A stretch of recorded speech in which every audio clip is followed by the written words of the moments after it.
안녕하세요. 주식소녀 팀원 여러분, 주식소녀입니다.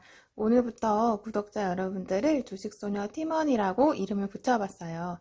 이 부분에 대해서는 오늘 할 공부를 먼저 하고 나서 뒤에 잠깐 이야기할게요. 그러면 진도 살펴볼게요. 오늘 9장부터 11장까지 할 거고요. 9장부터 살펴보겠습니다. 내가 기피하는 주식. 내가 기피하는 종목은 가장 인기 있는 업종 중에서도 세간의 주목을 가장 많이 받고 있는 주식이다. 고성장 인기 업종에는 똑똑한 인재들이 구름처럼 몰려든다. 기업가들과 벤처 자본가들은 밤을 지새우며 최대한 빨리 사업을 시작할 방법을 모색한다.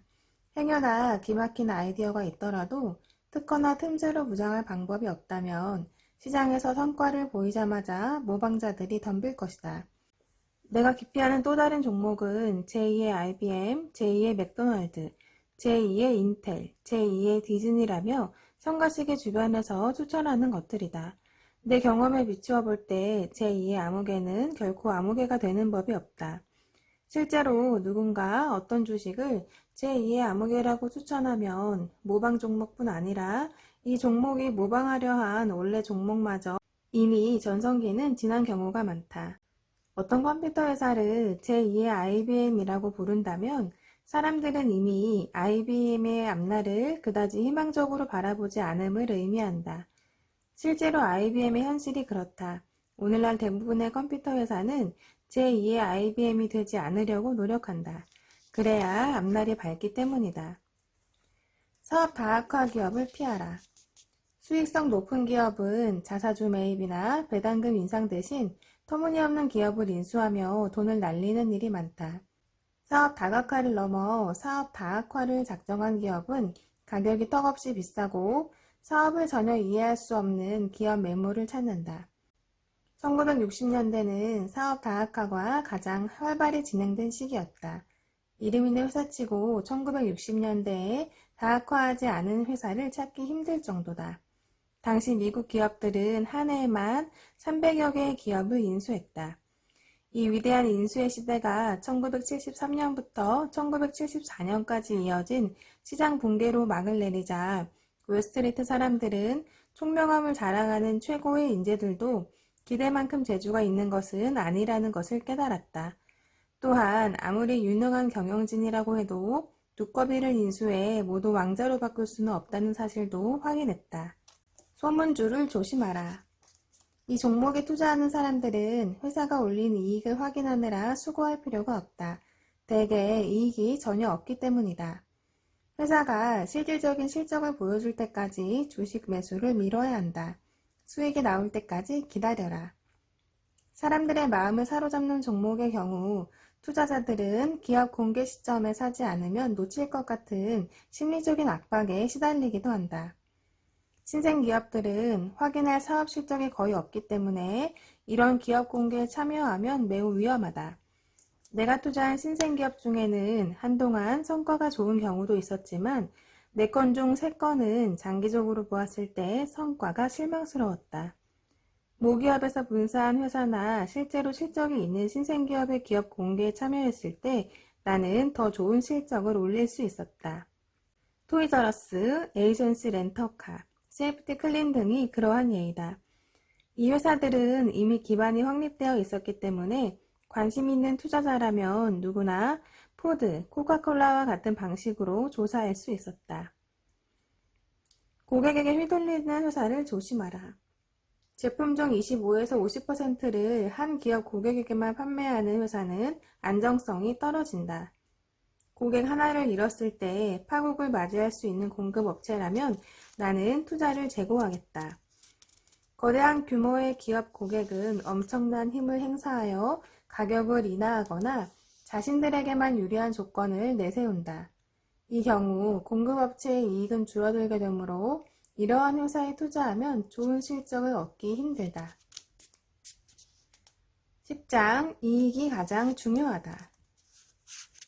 때때로 잊기 쉽지만 주식이란 복권이 아니라 회사의 일부에 대한 소유권이다.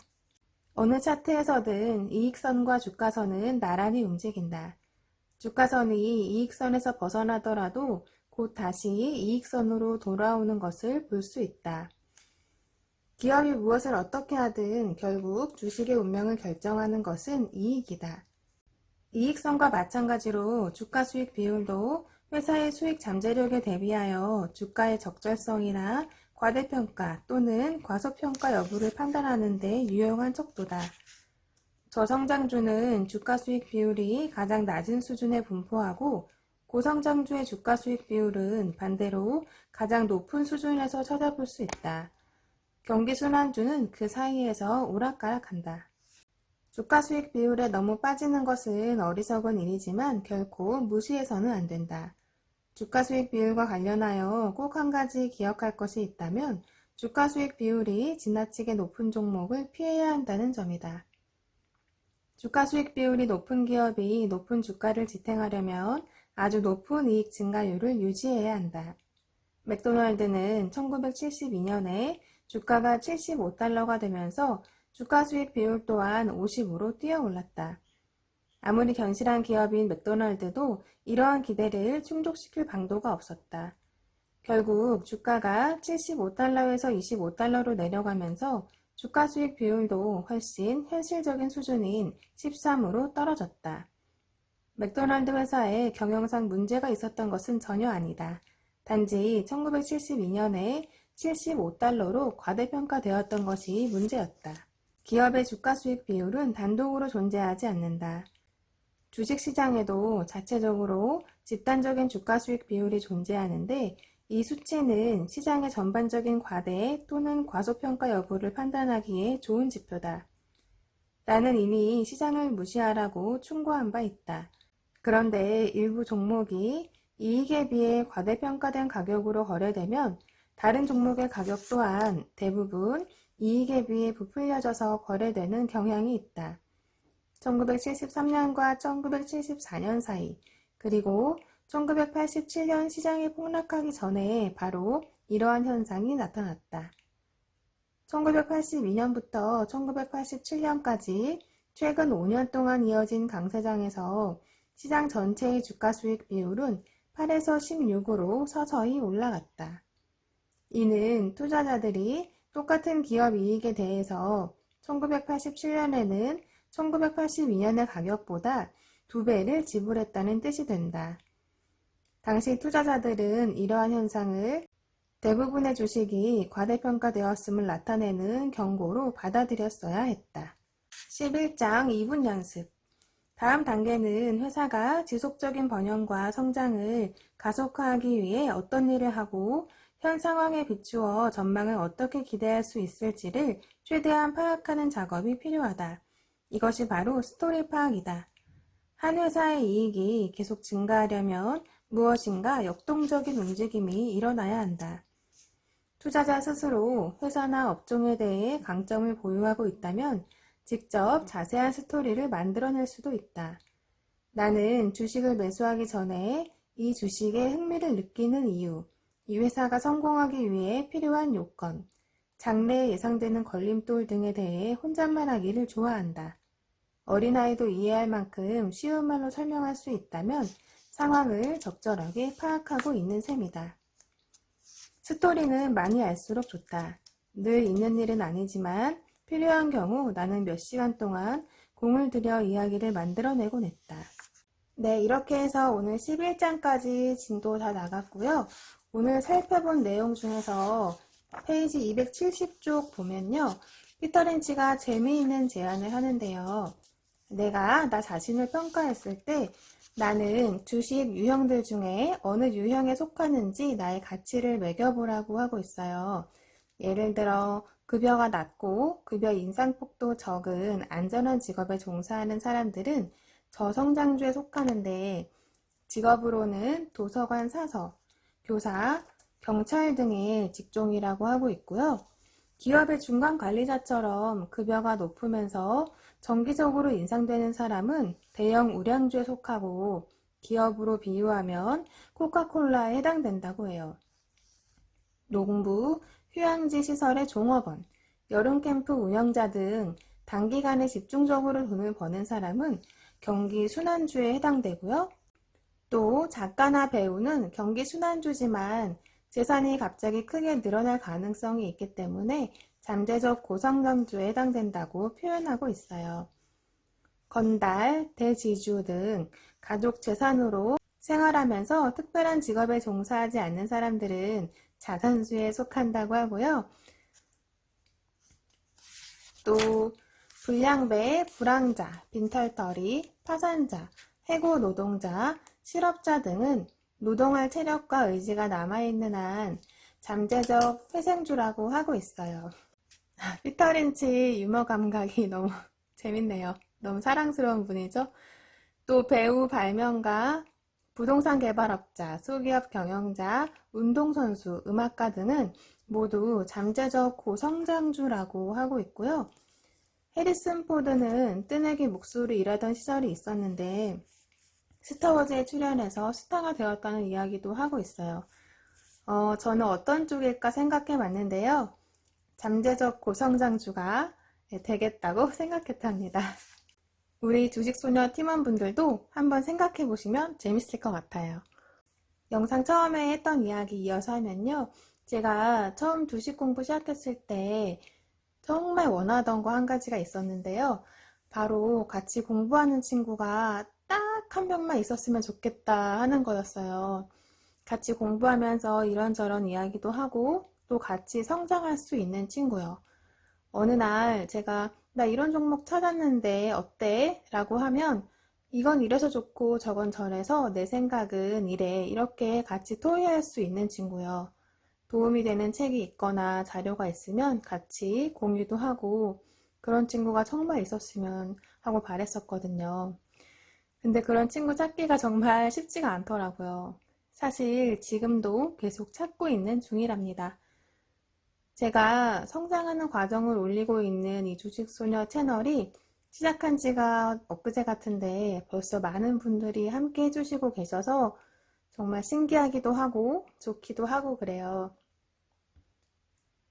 제가 썸네일이나 영상 내용이나 이런 것들을 자극적으로 만들지 않잖아요.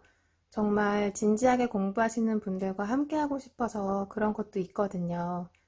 제가 생각했을 때 주식소녀 팀원분들은 대한민국 1%예요. 다음 강사장이 오면 우리 주식소녀 팀원분들과 함께 재미있는 이벤트를 해볼까 구상하고 있는데요. 구체적인 내용은 아직 더 구상해야 돼서 대략적인 것만 알려드리면 우리 주식소녀 팀원분들이 저와 함께 투자 수익을 낼 수 있도록 제 포트에 담게 될 종목의 일부를 공유해 드리려고 해요.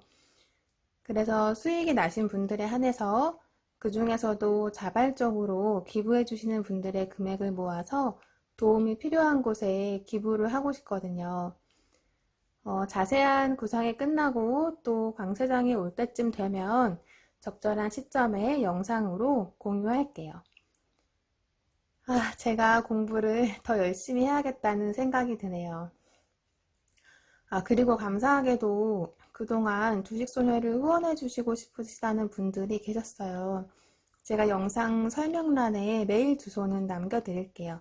메일 주시는 분들에게만 제 계좌는 개인적으로 드리고 싶어서 그래요. 공개적으로 남겨두지 않는 점은 양해 부탁드릴게요. 세상에 공짜는 없잖아요. 저를 챙겨주시는 분들께 제가 드릴 수 있는 건 또 뭐가 있을까 생각해 보게 되네요. 저와 함께 해주시는 주식소녀 팀원 여러분 모두 감사해요. 그럼 이번 영상은 여기서 마칠게요. 다음 영상에서 또 만나요. 그럼 안녕.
음.